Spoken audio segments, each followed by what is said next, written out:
여러분 안녕하세요. 반갑습니다. 오늘도 우리 주님의 귀하고 복된 은혜가 아름답게 피어나는 예배 그리고 또 우리의 믿음의 하루가 되기를 바랍니다. 함께 찬양하겠습니다.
오늘 우리가 함께 나눌 말씀은 이사야서 11장입니다. 우리 1절부터요 마지막 절까지 같이 읽어보겠습니다.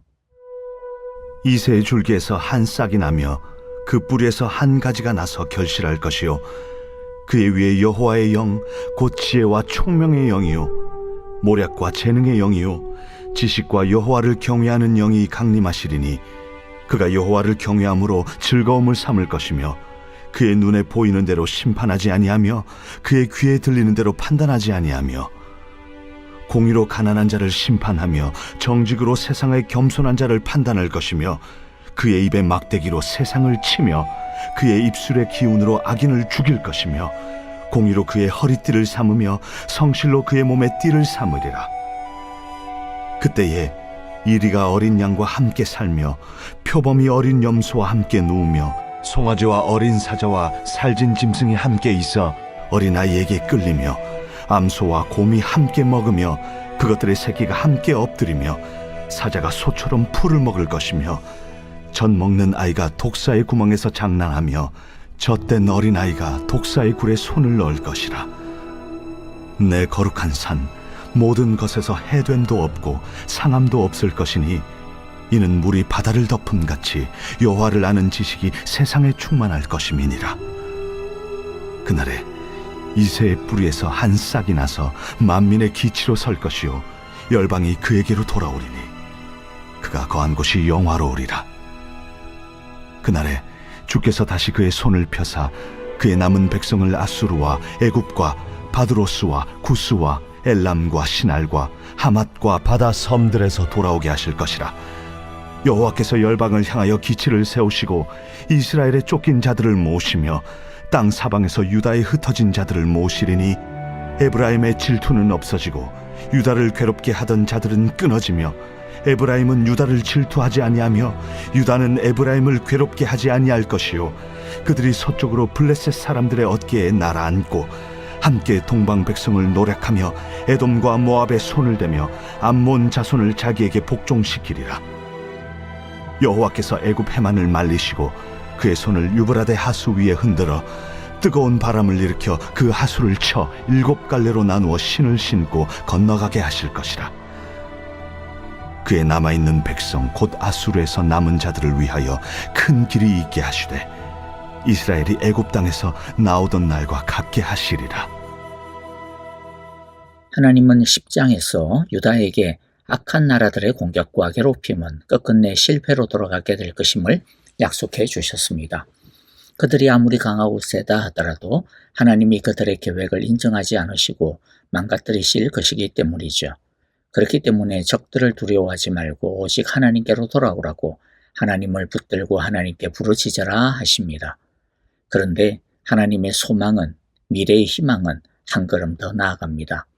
오늘 11장에서 그리고 또 12장에서 하나님은 유다를 향한 진짜 소망이 뭔지, 소망 중에 소망이 무엇인지 말씀해 주십니다.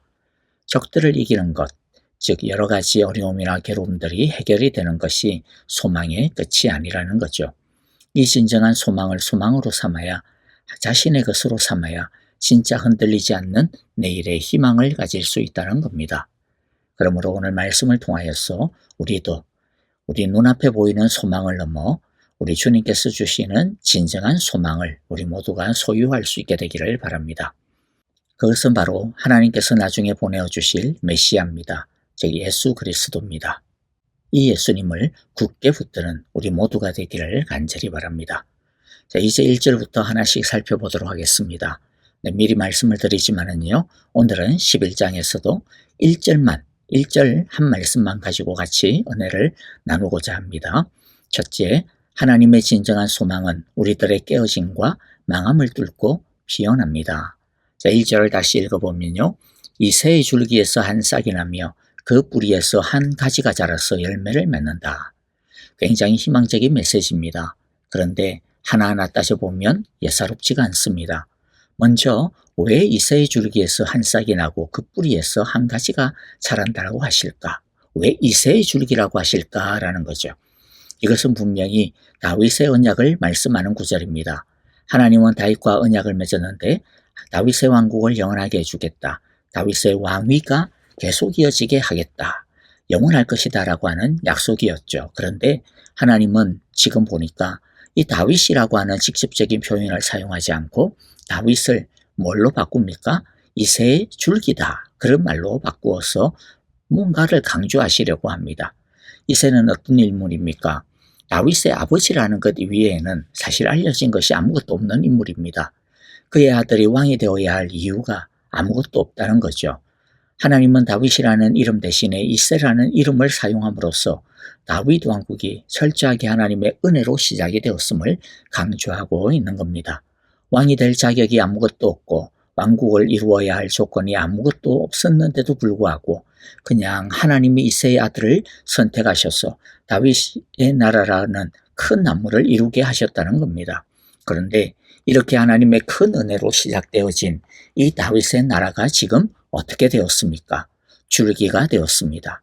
여기서 줄기라고 하는 말의 히브리어 단어의 원래 말은요, 대자라고 하는 말인데 그 뜻은 그루트기, 즉 잘려진 나무의 밑둥이라는 뜻입니다. 하나님의 큰 은혜로 심겨지고 자라난 다윗의 나라라고 하는 이 큰 나무가 이제 땡강 잘려져 가지고 그냥 그루터기가 된다라는 거죠. 너무나도 썩어졌어. 하나님이 다윗의 나라를 잘라버리실 것이다. 즉 망하게 할 것이라는 겁니다. 첫 번째 다윗 왕국의 실패를 의미하는 거죠. 그런데 잘려진 그 밑둥으로부터 한 싹이 날 것이라 합니다. 그 뿌리에서 한 가지가 나서 결국에는 열매를 맺게 될 것이라고, 이 두 번째 나무는 실패하지 않을 것이라고 말씀합니다. 1절에서 하나님께서 말씀하는 것이 무엇입니까? 첫째는요, 너희들 이렇게 가면 하나님이 결국에는 잘라버리실 것이라는 경고의 말씀입니다. 이 당시 사람들은 하나님께서 다윗과 세우신 다윗의 언약을 너무나도 잘못 알고 있었고, 그래서 다윗의 언약을 도리어 자신들이 마음껏 죄를 지어도 된다라고 하는 그러한 용도로 마음대로 사용하고 있었습니다. 이들은요, 하나님께서 다윗과 다윗의 나라를 영원토록 세워주시겠다라고 하는 다윗의 언약을 세워주셨으니까 하나님의 언약은 하나님이 끝까지 지켜주시는 거 아니야. 그러니까 우리는 무슨 짓을 해도 절대로 하나님이 망하게 하지 않을 거야. 하나님은 신실하잖아. 인자하시잖아. 그러니 그렇게 하나님의 신실하심과 인자하심을 오해해서 거의 막가파식으로 살고 있었는데요. 하나님은 웃기지 말라라는 거죠. 하나님의 사랑을 그렇게 죄 짓는 방패막이로 사용하지 말라라는 겁니다. 그것은 하나님을 너무나도 오해하는 것이고 하나님의 약속을 몰라도 너무 모른다는 것입니다. 이들이 몰랐던 것이 무엇입니까? 하나님의 언약은 너무나도 거룩하고 귀한 것이기 때문에 하나님은 반드시 그 약속을 지키시는 것이라는 거죠. 그건 맞아요. 그런데 하나님은 의롭게 지키셔야 하기 때문에, 반드시 그 약속을 지키셔야 하기 때문에 이 약속이 제대로 지키지 못하고 이루어지지 못하도록 방해하는 그런 병든 가지나 병든 줄기는 과감하게 잘라버리시고 다시 새로운 싹으로 다시 시작하신다는 겁니다. 그래서 반드시 하나님의 언약이 성취되도록 하신다는 겁니다. 여러분, 우리도 마찬가지일 때가 많아요. 가끔 보면요, 하나님의 사랑과 구원을 오해하는 사람들이 있더라고요. 야, 우리의 구원은, 한 번 구원은 영원한 구원 아니야? 하나님은 절대로 우리의 호적을 하나님의 그 나라에서 파지 않으셔. 하나님의 인자와 자비하심은 무궁하시오. 우리는 절대로 진멸되지 않아. 하나님은 자녀인 우리를 절대로 버리시지 않아. 그러니까 죄 짓는다고 해서 아무 걱정할 필요 없어. 그냥 괜찮아. 라고 이러면서 죄 짓고 자기 욕심대로 막 살고 그러는 것에 대해 오해로 급이 없는 사람들이 있습니다.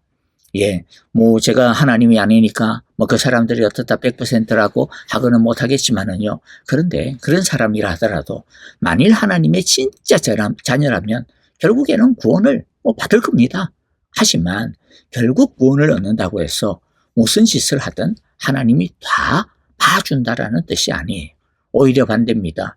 그 사람이 진짜 하나님의 자녀라면 하나님은 그 자녀가 하나님을 무시하고 하나님의 말씀을 무시하고 하나님의 나라를 무시하고 자기 하고 싶은 대로 살고 하나님의 자녀인데도 불구하고 하나님의 자녀답지 않고 세상 사람들하고 똑같이 산다면 하나님은 그 자녀를 절대로 지 하고 싶은 대로 살도록 내버려 두지 않으십니다.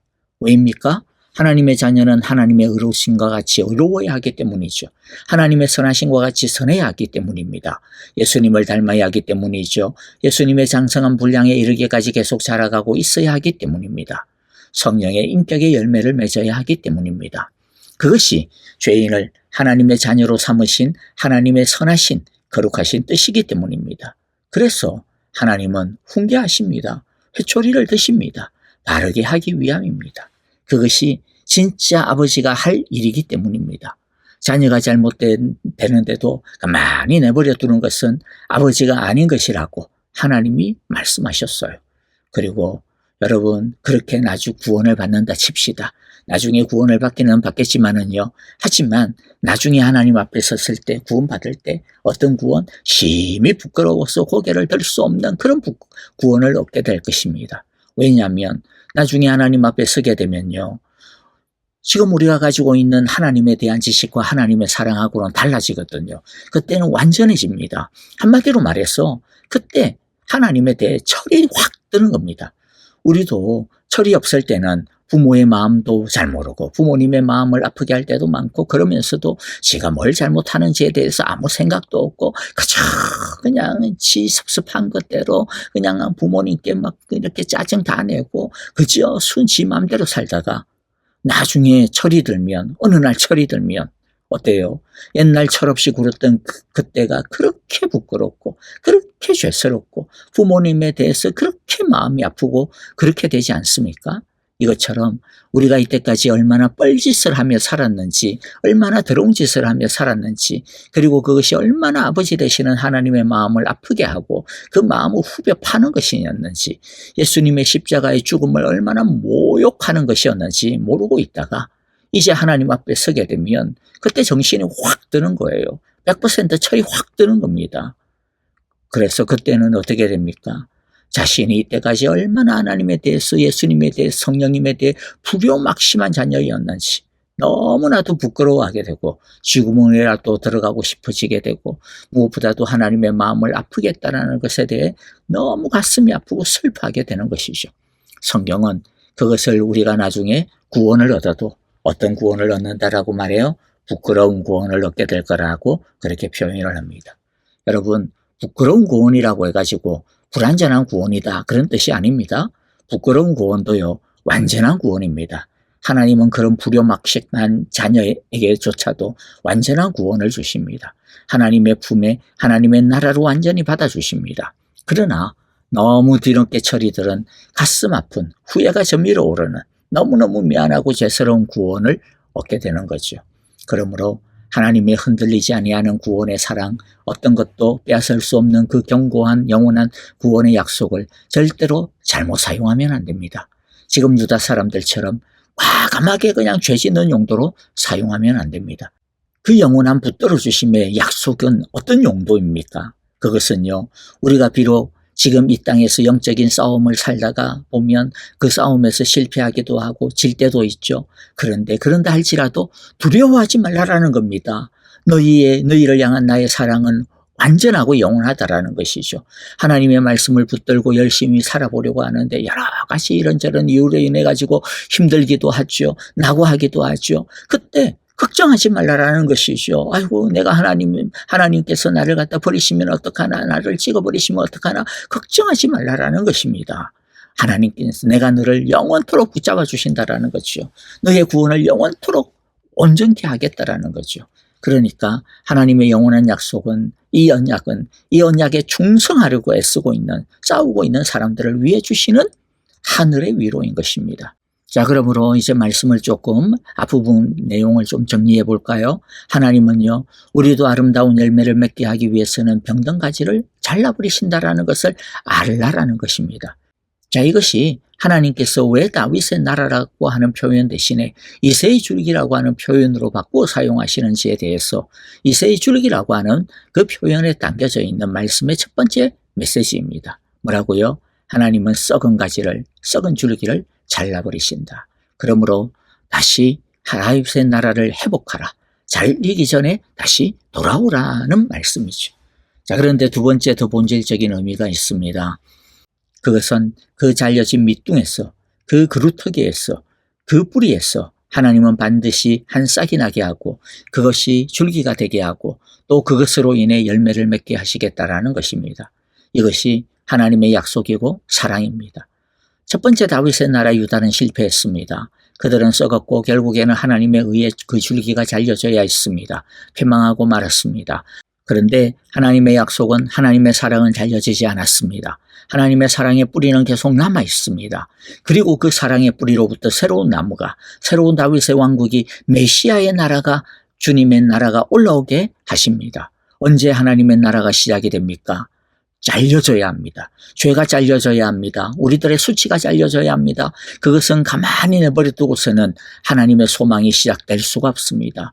우리 안에서도 마찬가지입니다. 우리 안에 언제 하나님의 나라가 들어오고 그 싹이 나기 시작했습니까? 죄인인 우리 자신의 부끄러움을 고백할 때부터였죠. 죄인인 내 모습 이대로는 절대로 열매를 맺을 수 없구나 라고 하는 것을 뼈저리게 느끼고 우리의 죄의 부끄러움을 하나님 앞에 가져와 내려놓고 죄를 회개하며 이 죄를 잘라달라고 십자가의 보혈을 붙들 때 싹이 나기 시작을 했습니다. 그리고 또 보십시오. 사도 바울이 뭐라고 말합니까?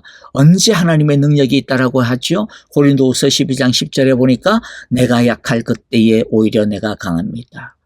약할 때에 강하다라고 합니다. 오늘 1절의 표현을 빌리면 뭐죠? 그루터기가 되었을 때 우리는 강할 수 있다라는 겁니다. 왜 약할 그때에 강합니까? 자신에 대해 약해져야만 우리는 하나님을 붙잡기 때문입니다. 그때 진실하게 하나님을 의지하고 의존하고 하나님께 목숨을 걸고 매달리기 때문입니다.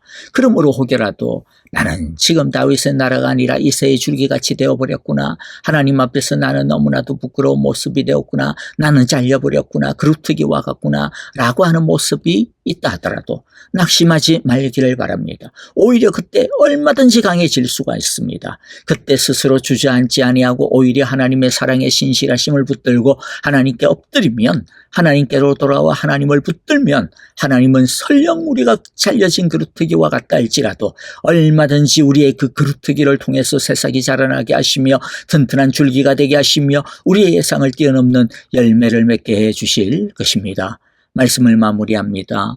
하나님의 나라의 시작은 어디로부터입니까? 그루터기로부터 시작합니다. 죄를 잘라낸 그 자리로부터 실패와 무능, 무기력함을 하나님께 인정하고 오 주여 내가 잘렸습니다.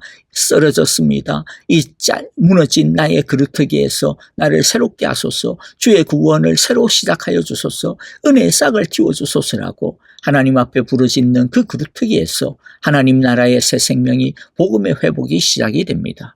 진짜 우리의 내일의 희망이 무엇입니까? 아시리아의 위협과 같은 이 세상에 당면한 우리의 어려움을 해결받는 것, 그게 아닙니다. 그것도 중요한 희망이지만은 그러나 진짜 희망은 바로 그루터기와 같은 우리를 새싹되게 하시고 새나무 되게 하시고 열매되게 하시는 예수 그리스도가 진정한 희망임을 우리가 꼭 기억하기를 바랍니다.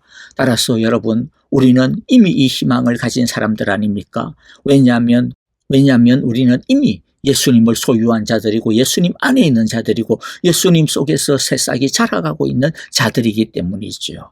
그러므로 어떤 그루터기와 같은 잘려진 일을 만난다 하더라도 두려워하지 않고 주님 앞에 엎드림으로 말미암아 주님께 피함으로 말미암아 주님께서 얼마든지 다시 새롭게 그 싹을 자라나게 하시는 그루터기에서 새롭게 시작하게 해주시는 놀라우신 그 나라의 능력을 회복되어지시기를 경험하게 되기를 간절히 바라고 기도하며 축복합니다.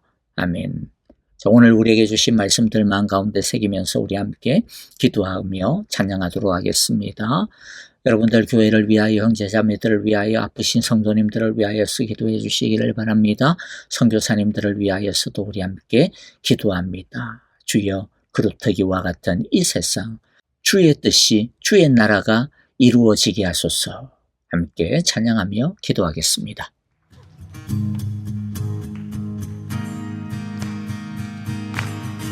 우리 함께 고백할까요? 전능하신 주님, 전능하신 주 놀라운 사랑 죄와 사망을 물리치셨네. 영광의 주님 만왕의 왕 예수. 온 땅 흔드는 주님의 위엄, 모든 만물이 주를 경배해. 영광의 주님 만왕의 왕 예수. 놀라우신 은혜, 완전하신 사랑, 나의 죄 위하여 십자가 지신 주, 생명을 주시고